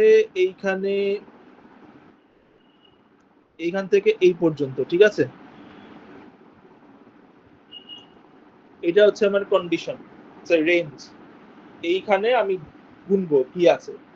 আর ক্রাইটেরিয়া যেটা, সেইটা হচ্ছে তোমার মান এত থেকে বড় নাকি এত থেকে ছোট নাকি এত সমান নাকি এত অসমান, এই টাইপসের ক্যালকুলেশন। যেমন আমি এখানে গুনতে চাই কয়টা ব্রাঞ্চে আমার গুডস এর ইনকামের মান হচ্ছে 10 লাখ থেকে বেশি, তাহলে আমি দিব এখানে গ্রেটার দেন চিহ্ন দিব, তারপরে 10 লাখ, তারপরে ক্লোজ ব্র্যাকেট দিব। ও আচ্ছা, সরি, হ্যাঁ, এখানে আমি ইয়া দিতে হবে, উক্তি চিহ্ন দিব ফার্স্টে, অ্যাপোস্ট্রফি দিব, অ্যাপোস্ট্রফি না, ডাবল কোট দিব, তারপর এখানে ডাবল কোট দিব। ঠিক আছে, হিসাবটা হচ্ছে কাউন্ট ইফ, তারপরে হচ্ছে C5 C10, তারপরে ব্র্যাকেটের ভেতর গ্রেটার দেন 10 লাখ। এই যে অংশ, এই অংশটা হচ্ছে আমার ক্রাইটেরিয়া। তো ক্রাইটেরিয়া গুলো অলওয়েজ গ্রেটার দেন অথবা লেস দেন অথবা ইকুয়ালস টু অথবা নট ইকুয়ালস টু অথবা গ্রেটার দেন ইকুয়ালস টু অথবা ইকুয়ালস টু।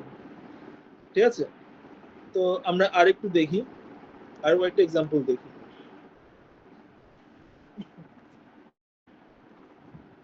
ঠিক আছে, যেমন হচ্ছে আমি এখানে গুনতে চাই কয়টাতে গ্রোসারির ইনকাম 50,000-এর সমান বা বড়। ওইটার জন্য আমি B5 থেকে B10 নিব, তারপরে কমা দিব, তারপরে উক্তি চিহ্ন দিব, তারপর আমি লিখবো greater than equals two. Greater than equals two দেখানোর জন্য এইটা দিব, greater than equals two 5 lakh. Sorry, এখানে ইয়া দিতে ভুলে গিয়েছি, একটা উক্তি চিহ্ন মিসিং গেছে, এখানে উক্তি চিহ্ন দিতে হবে। ঠিক আছে, একটাতে শুধুমাত্র ইনকামটা হচ্ছে 5 লাখ থেকে বেশি বা সমান। ঠিক আছে, যেটা হচ্ছে 5 লাখ। তো এটা হচ্ছে কাউন্ট ইফের কাজ।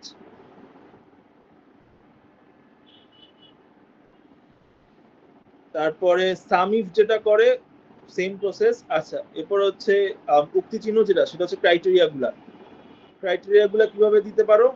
একটা হচ্ছে উক্তি চিহ্ন দিয়ে গ্রেটার দেন সাম ভ্যালু, আর একটা হচ্ছে লেস দেন সাম ভ্যালু, তারপরে আরেকটা হচ্ছে greater than equals to some value, আর একটা হচ্ছে লেস দেন আর ইকুয়ালস টু সাম ভ্যালু, তারপর হচ্ছে ইকুয়ালস টু সাম ভ্যালু, আর লাস্টে হচ্ছে নট ইকুয়ালস টু দেখানোর জন্য এইটা গ্রেটার দেন অথবা লেস দেন সাম ভ্যালু। তো ক্রাইটেরিয়া গুলা এই টাইপস এর হয়ে থাকে। আচ্ছা একটু দাঁড়ান। যেমন আমি শর্ত দিচ্ছি হচ্ছে 10 লাখ টাকা থেকে সমান বা বেশি যেসব ব্রাঞ্চে ইনকাম হচ্ছে তাদের আমি যোগফল বের করব। এখানে দুইটা ব্রাঞ্চে যেহেতু আসছে তাই যোগফলটাও এরকম আসছে 21 লাখ, গুলশান একেরটা এবং ধানমন্ডিরটা।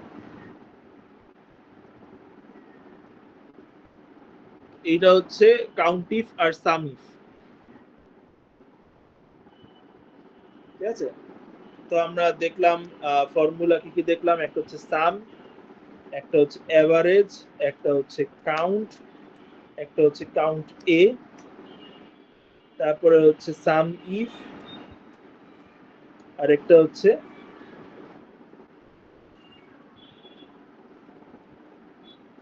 কাউন্ট ইফ, ঠিক আছে। সাম ইফ কাউন্ট ইফ এইটা ছাড়াও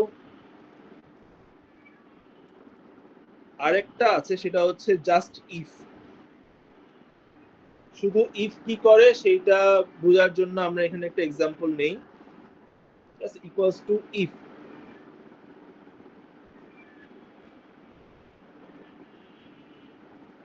ইফ হচ্ছে যেটা করে সেটা হচ্ছে প্রথমে একটা শর্ত দিতে হয়, লজিক্যাল টেস্ট যেটা বলা। যেমন ধরেন এখানে আমি ধরলাম যে হচ্ছে আমার যদি এই টাকাটা গুডসের টাকা যদি আমার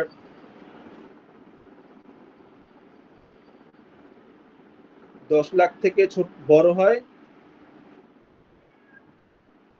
তাহলে বলবো ওকে, আর যদি না হয় ওকে, ওকে বলবো যে এখানে আমি ওকে উক্তি চিহ্ন দিয়ে দিলাম, আর যদি না হয় তাহলে নট ওকে, এটা লিখলাম, ঠিক আছে। If C5 greater than 10 lakh তাহলে কমা দিয়ে ওকে অথবা কমা দিয়ে নট ওকে, ঠিক আছে। আমি এখন এইটাকে টানলাম নিচের দিকে, এই তো প্রথমবার নট ওকে, পরের বার ওকে, পরের বার ওকে, তারপরে not okay, not okay, not okay, ঠিক আছে। এবং টানার ফলে যে শর্তটার ইয়াটাও চেঞ্জ হয়ে গেছে, এখানে C5 হয়েছে একবার, একবার হচ্ছে C6, একবার হচ্ছে C7। আমরা অলরেডি দেখেছি যে টানলে কিভাবে কাজটা হয়, ঠিক আছে। আচ্ছা, তো মোটামুটি এই ফর্মুলা গুলো দেখেছি আমরা। এখন আরো কিছু ক্যালকুলেশন করি।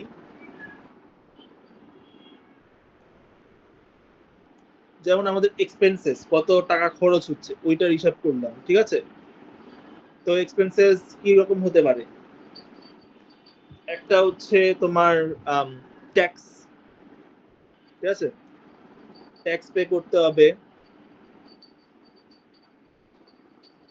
তারপরে হচ্ছে আমার ধরেন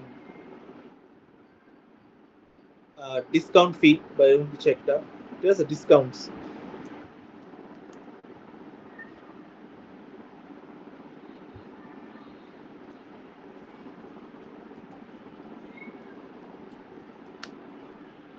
বা সরি ডিসকাউন্ট না, এখানে দিই এমপ্লয়ি কস্ট,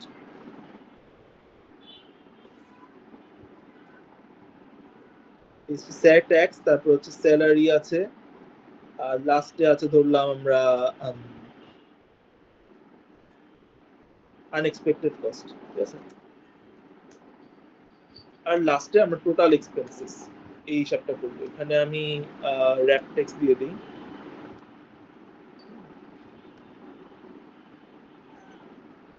তো ট্যাক্স কিভাবে হিসাব করে সেটা আমরা অলরেডি জানি, ঠিক আছে। আমরা ধরলাম যে 10, আচ্ছা একটু দাঁড়ান,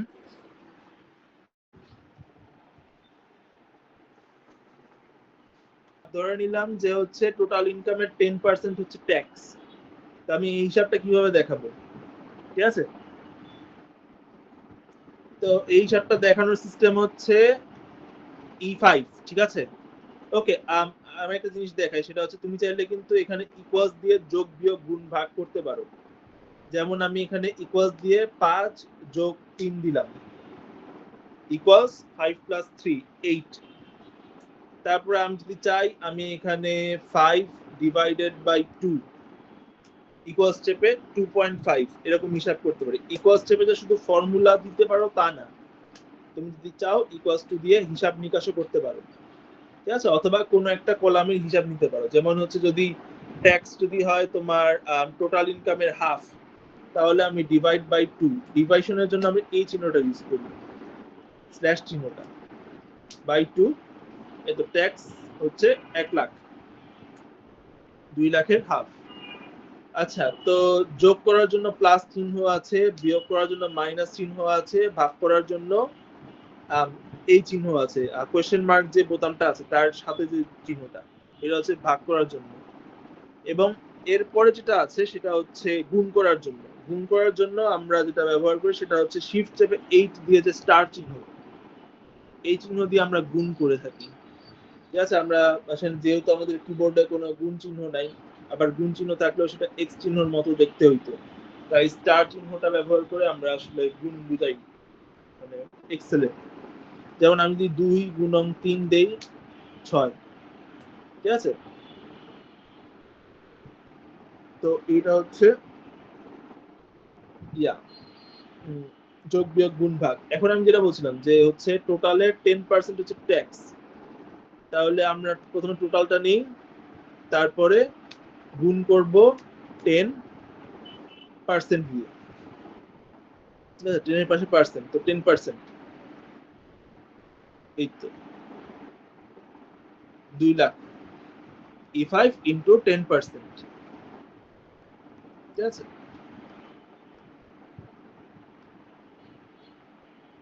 তারপর আমি নিচে টানলাম, ট্যাক্সের হিসাব চলে আসলো। তারপরে স্যালারি, স্যালারি আমি ডিফারেন্ট ইয়াতে ডিফারেন্ট হিসাব, তাই না। তো ওইটাও হিসাব করি। ধরো এখানে একটা কলাম অ্যাড করলাম, ঠিক আছে, ইনসার্ট চেপে কলাম অ্যাড করলাম, তো নাম্বার অফ এমপ্লয়িজ দিলাম,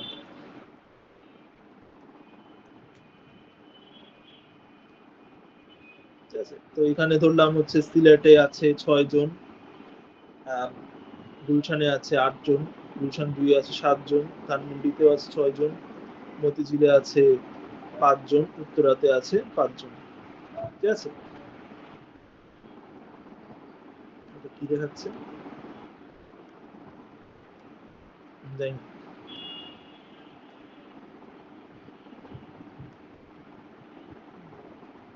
তো স্যালারি আমি ধরলাম প্রত্যেকটা এমপ্লয়িকে আমি ধরলাম 20,000 করে স্যালারি দিই বা 30,000 করে দিই, তাহলে কি হবে, তাহলে আমি ইকুয়ালস টু 30,000 গুণন এটা নাম্বার অফ এমপ্লয়িজ, ঠিক আছে।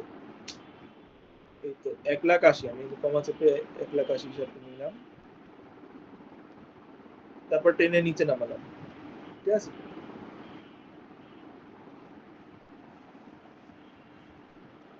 ওকে, তারপর আনএক্সপেক্টেড কস্ট হচ্ছে ওই যে যদি কোনো কারণে লিফট নষ্ট হয় বা এইটা নষ্ট হয় ওইটা নষ্ট হয় ওইটার হিসাব। যেমন ধরলাম সিলেটে কিছু নষ্ট হয় নাই, সিলেটে একটা লিফট নষ্ট হয়েছে, 50,000 টাকা খরচ করেছে। গুলশানে কোনো কিছু নষ্ট হয় নাই, গুলশান 2 ধরলাম যে 30,000 টাকার একটা ইমপ্রুভমেন্ট করতে হয়েছে, ধানমন্ডিতে 5,000 টাকা ইমপ্রুভমেন্ট করতে হয়েছে, মতিঝিলে ধরলাম 20,000 টাকা ইমপ্রুভমেন্ট করতে হয়েছে, আর উত্তরাতে 15,000 টাকা ইমপ্রুভমেন্ট করতে হয়েছে। তারপরে টোটাল টোটাল এক্সপেন্স হচ্ছে সাম এই অংশটা, ঠিক আছে, ওই যে 4,30,000।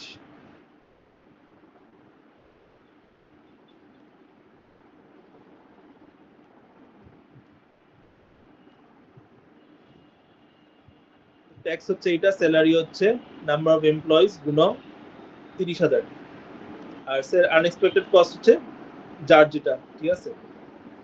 টোটাল হচ্ছে এইটা এক্সপেন্সেস। এখন আমি যদি করি হচ্ছে তোমার নেট ইনকাম, সেটা হবে এইটা বিয়োগ এইটা, তাই না?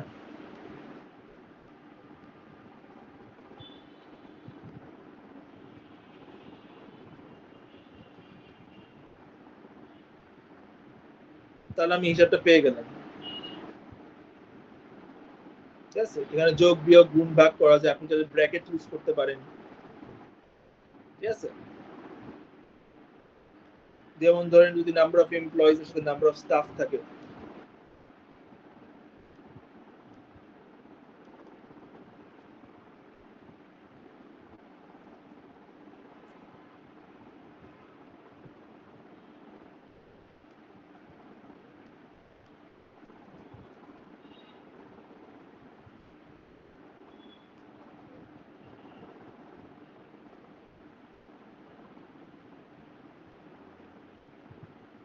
তারপরে এখানে যে স্যালারিটা হচ্ছে এখন নাম্বার অফ ক্যাশিয়ার্স, না number of cashiers plus number of staff, ঠিক আছে। তাহলে আমি ব্র্যাকেট দিয়ে number of cashiers plus number of staff যোগ করতে পারি, তাহলে হিসাবটা ওই অনুযায়ী হবে।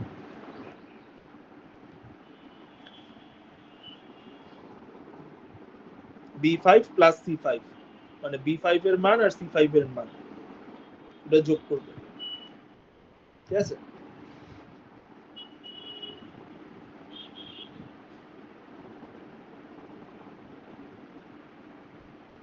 ওকে, এখন এইখানে আমি কিন্তু ফিক্স করে দিয়েছি যে স্যালারি হচ্ছে 30,000। ধরো ভবিষ্যতে কোনো কারণে স্যালারিটা ইনক্রিজ করলো, ঠিক আছে। তো স্যালারিটা ইনক্রিজ করে যদি 40,000 হয়, তাহলে আমাকে কট করে এডিট করতে হবে, আবার প্রত্যেকটা ব্রাঞ্চের এখানে এডিট করতে হবে। আমি যদি চাই, আমি এখানে নিচে একটা জায়গায় লিখে রাখলাম যে হচ্ছে স্যালারি পার এমপ্লয়ি, এই হিসাবটা এখানে রাখলাম 30,000, ঠিক আছে।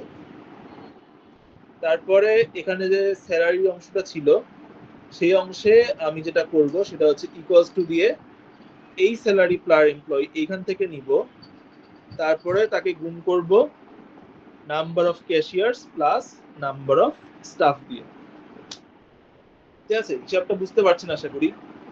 এই B13 এ আছে হচ্ছে স্যালারি পার এমপ্লয়ি, ঠিক আছে। তো 30,000 ক্যাশিয়াররা পাবে, স্টাফরা পাবে, তাহলে হচ্ছে 30,000 গুণক number of cashiers plus number of staff.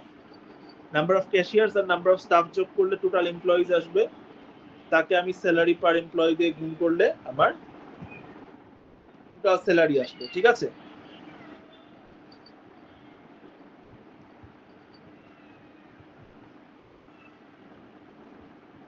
এখন যেটা সুবিধা সেটা হচ্ছে আমি যদি 30,000-কে চুপ করে 40,000 করে দেই, এই তো স্যালারিটা বেড়ে গেল। এখন হচ্ছে 40,000 গুণক 6 যোগ 3। যদি সিলেটে একটা স্টাফ বেড়ে যায়, হিসাবটা চট করে বেড়ে যাবে, স্যালারি হিসাবটাও হয়ে যাবে এবং ওইভাবে নেট ইনকামের হিসাবটাও চেঞ্জ হয়ে যাবে,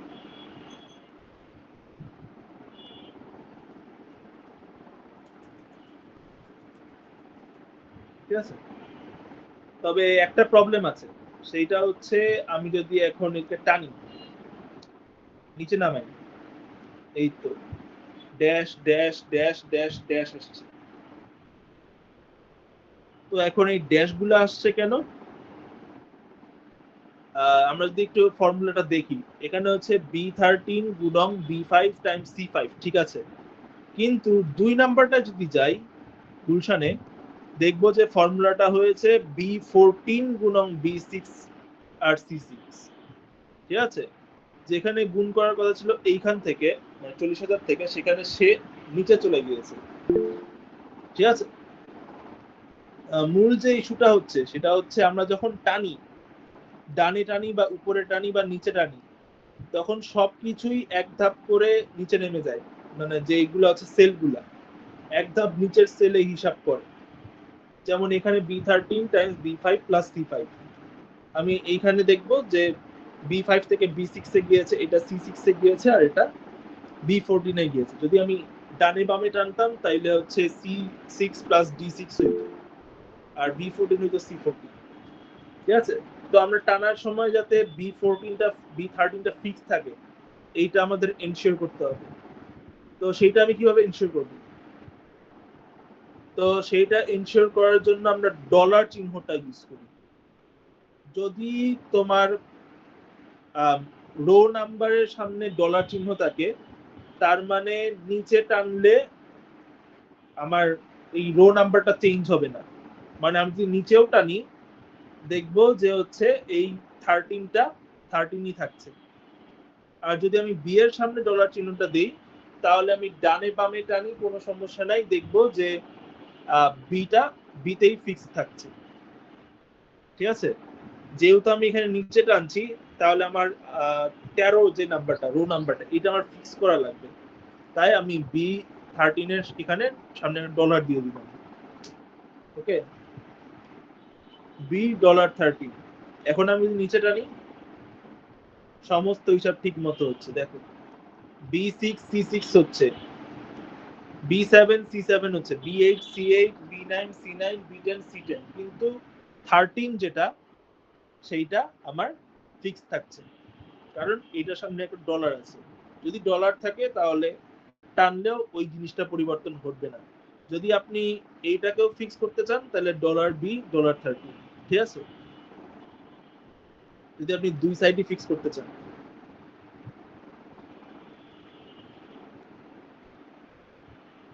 এবং যেহেতু ফর্মুলা দিয়ে করা আছে, যদি কোনো কারণে ক্যাশিয়ার সংখ্যা কমে যায় ওই পরিমাণে ইনকাম সবই অ্যাডজাস্ট হবে, বা যদি ক্যাশিয়ার বেড়ে যায় ওই অনুযায়ী আমার নেট ইনকাম অ্যাডজাস্ট হয়ে যাবে। তো এটা হচ্ছে ফর্মুলার সবচেয়ে বড় অ্যাডভান্টেজ, সেটা হচ্ছে যে আমার যে ভ্যালুগুলো আছে সেইটা অনুযায়ী অ্যাডজাস্ট হয়ে যাবে। Number of cashiers, number of staff, service with restaurant, total tax, salary, expected loss, total net income, ঠিক আছে? আর এখানে টোটাল নেট ইনকাম দিই সাম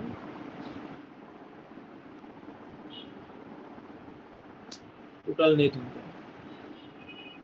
আবার এইখানে যে হিসাবটা B5 আর C5, তুমি যদি চাও B5 প্লাস C5 এমনি না লিখে তুমি চাইলে সাম দিয়ে B5 টু C5 এটাও করতে পারো, কোনো সমস্যা নেই।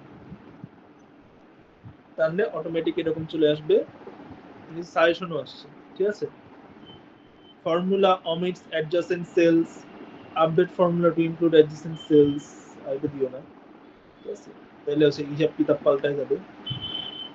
ওকে, মানে এখানে ওয়ার্নিং দিচ্ছে যে হ্যাঁ তুমি শুধু 6 আর 4 যোগ করলা কেন, তুমি আশেপাশে যে মানগুলো আছে সেগুলো যোগ করো নাই কেন?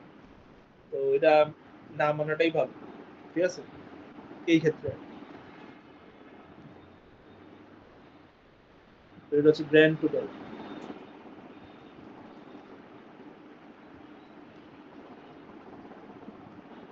ওকে, আচ্ছা, তো এটা গেল মান্থলি ইনকাম। আচ্ছা, এখন একটা জিনিস খেয়াল কর, সেটা হচ্ছে আমি যদি নিচে যাই আমার যে টেবিলের নাম বা branch name, number of cashiers, number of staffs এগুলা শিফট হয়ে যাচ্ছে, তাই না? আমি যদি এখন এখানে ভিউ যে অপশনটা আছে এখানে ফ্রি স্পেস যদি চাপি, তারপরে ফ্রি স্পেস চেপে মানে প্রথমে আমি কলামটা সিলেক্ট করব, ঠিক আছে? তারপর আমি ফ্রি স্পেস চাপবো, ঠিক আছে? ও না, ওকে দাঁড়াও,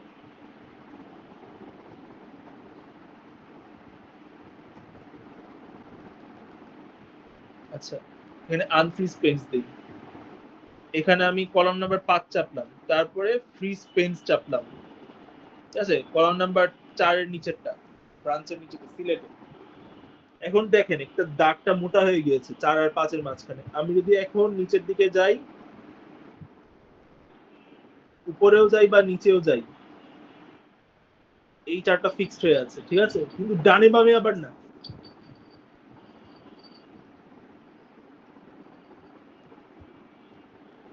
ডানে বামে আবার ব্রাঞ্চ নেমটা ফিক্স না।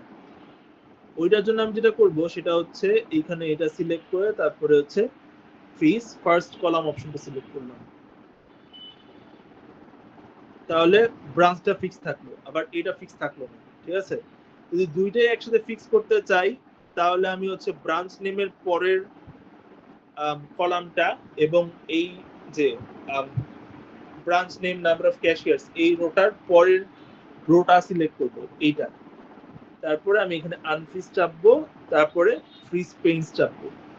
ঠিক আছে, তো এখন সিলেটের চারপাশ দিয়ে দাগ আসলো, মানে এদিকে যদি আমি নাড়াইও আমি দেখতে পাবো আমি কোন মিটার হিসাব করছি, আমি যদি এদিকে নাড়াইও আমি দেখতে পাবো কোন কলামটা কোনটা, আর আমি যদি এই সাইডে নাড়াই আমি দেখবো যে কোন রো কোনটা। ঠিক আছে, তো এইভাবে করে তুমি যদি ফ্রিজ পেইন্টস ইউজ করো তুমি হচ্ছে ফিক্স করে দিতে পারো যে এই জিনিসটা চেঞ্জ হবে না বা এই জিনিসটা চেঞ্জ হবে। ঠিক আছে, তো এটা হচ্ছে ভিউ বাটনটায়। আমি ভিউ বাটনটায় আরো কিছু জিনিস আছে, যেমন লাইন গুলা চাইলে দেখতে পারো বা নাই করে দিতে পারো। ফর্মুলা বার যেটা এইটা, এটাকে তুমি চাইলে নাই করে দিতে পারো বা রাখতে পারো। হেডিংস হচ্ছে ABCD 1 2 3 4 চাইলে রাখতে পারো, বাদ দিতে পারো। এটা টাইপ আইকনস, এটা আসলে এখন দেখা যাচ্ছে না। ফোকাস সেল, মানে ফোকাস সেল বলতে এই জিনিসটা, এই বক্সটা, ওটাও তুমি চাইলে একটু এডিট করতে পারো। চাইলে তুমি একটু জুম ইন করতে পারো বা জুম আউট করতে পারো, 100% ক্লিয়ার করতে পারো যাতে সবকিছু দেখা যায়, মানে কারেক্ট সাইজে। আর তো হ্যাঁ, মোটামুটি আজকে এই পর্যন্তই দেখাইলাম। পরের ক্লাসে আমরা অন্য জিনিস দেখবো, হয়তো ফর্মুলা টর্মুলা একটু আরো গুতাবো। ঠিক আছে, তো আজকে ক্লাসটা এখানেই শেষ করে দিচ্ছি। আপনারা আপনাদের অ্যাটেন্ডেন্স গুলা কমেন্টস এর এখানে দিয়ে রাখেন। স্যার জি বলুন। স্যার আমরা আর মানে ফিজিক্যালি কোন সময় ক্লাসে যাব স্যার? এইভাবে অনলাইনে আমি আসলে আমি নিতে পারবো না, কারণ আমার মাস্টার্স শুরু হবে, তো যদি কাউকে বলি তাহলে তাকে বলতে হবে যে ক্লাস নিতে অন্য একজন স্যারকে। আমি শিওর না আমি পাবো কিনা এরকম কাউকে। স্যার যেহেতু এটা ল্যাব ক্লাস স্যার, হাতে কলমে না শিখলে স্যার এইভাবে মানে খুবই হ্যাঁ, পেইনফুল। ডিফিকাল্ট হয়। আচ্ছা, আমি তাহলে একটু দেখি কাউকে পাই কিনা। জি স্যার, থ্যাংক ইউ। ঠিক আছে, ওকে। আচ্ছা, ঠিক আছে, অ্যাটেন্ডেন্সটা দিয়ে দিন আপনারা।